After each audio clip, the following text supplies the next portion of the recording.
Monsoon की दस्तक के बीच छत्तीसगढ़ के कोरबा में 7 समुंदर पार से एशियन ओपर बिल स्टार्क प्रवासी पक्षी पहुंचने लगे हैं। जिला मुख्यालय से करीब 23 किलोमीटर दूर ग्राम पंचायत कनकी में ये प्रवासी पक्षी पिछले लंबे समय से मानसून से ठीक पहले हजारों की संख्या में पहुंचते हैं।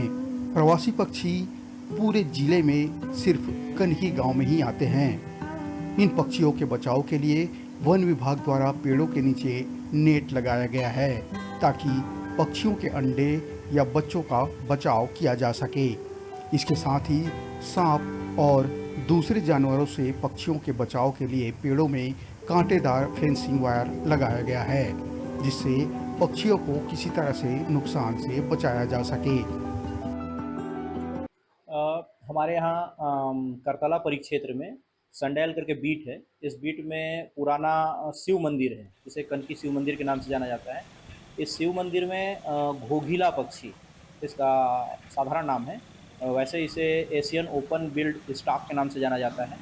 और ये पक्षी प्रवास में आते हैं, बहुत लंबी यात्रा तय करके आते हैं और तकरीबन ये 4 से 5 महीने हमारे यहाँ रुकते हैं।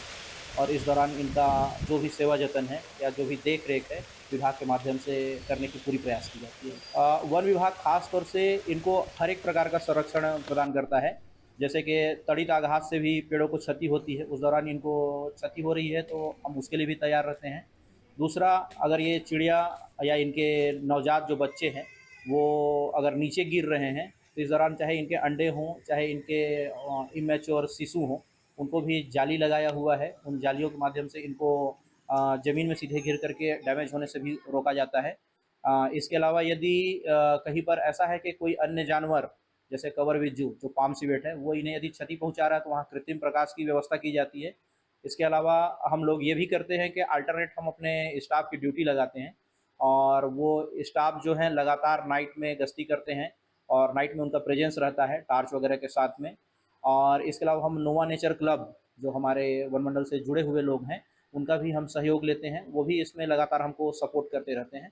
तो जितना भी मैक्सिमम प्रयास हो सकता है हम लोग उसके थ्रू इसको संरक्षण देने का प्रयास करते हैं। वहीं कनकी गांव के ग्रामीण इन प्रवासी पक्षियों को काफ़ी शुभ और मानसून का संदेश लेकर आने वाले बताते हैं। हर साल मानसून से ठीक पहले हजारों की संख्या में ये पक्षी कनकी पहुंचते हैं और गांव के मंदिर परिसर में लगे 2 पेड़ों पर ही अपना घोंसला बनाकर बच्चों को यहीं जन्म देते हैं। गांव के लोगों की माने तो पक्षियों के गांव में आने को काफ़ी शुभ माना जाता है।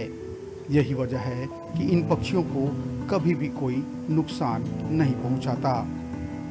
तो पक्षी तो यहाँ मेरे ख्याल से बहुत 100 साल से भी ऊपर से हम लोग का जब छोटे छोटे थे उससे पहले से आ रहा है। तो आने में हम लोग के गांव में बहुत अच्छा माहौल रहता है, खुशी का माहौल रहता है। और एक प्रकार से जो बीमारी रहता है, बीमारी हमारे यहाँ मन इसके कारण कम बीमारी आता है, कोई भी बीमारी नहीं आ पाता जल्दी से। और ये जो चिड़िया है ना ये मन बने दिन से आते हैं, जो जगह नाम है प्रवासी पक्षी। एला हमन सारस कोकड़ा बोलथन या अंग्रेजी में साइबेरियन बोलते हैं। अभी के नहीं आते, बहुत दिन हो गए। इनके आने का मतलब ये मानसून, जब मानसून को इन लोग जान डालते हैं, माने मानसून ले जान डालते हैं मन, और मानसून के पहले आ जाते हैं। अब देखिए ये मानसून आने वाला है, अब मानसून के आने वाला में ह्यूमन कंप्लीट होते हैं यहाँ के अपन जगह में। कोरबा पहुंचने वाले साइबेरियन पक्षी दक्षिण पूर्व एशिया में मुख्य रूप से श्रीलंका, इंडोनेशिया, ऑस्ट्रेलिया सहित अन्य देशों में पाए जाते हैं। इन प्रवासी पक्षियों के कोरबा वन मंडल के ग्राम कनकी में पहुंचने को लेकर वन विभाग लगातार काम कर रहा है। पक्षियों की सुरक्षा के लिए वन विभाग ने गांव में तड़ित चालक भी लगवाया है जिससे बरसात के दिनों में आकाशीय बिजली से इन्हें कोई नुकसान न पहुंच पाए।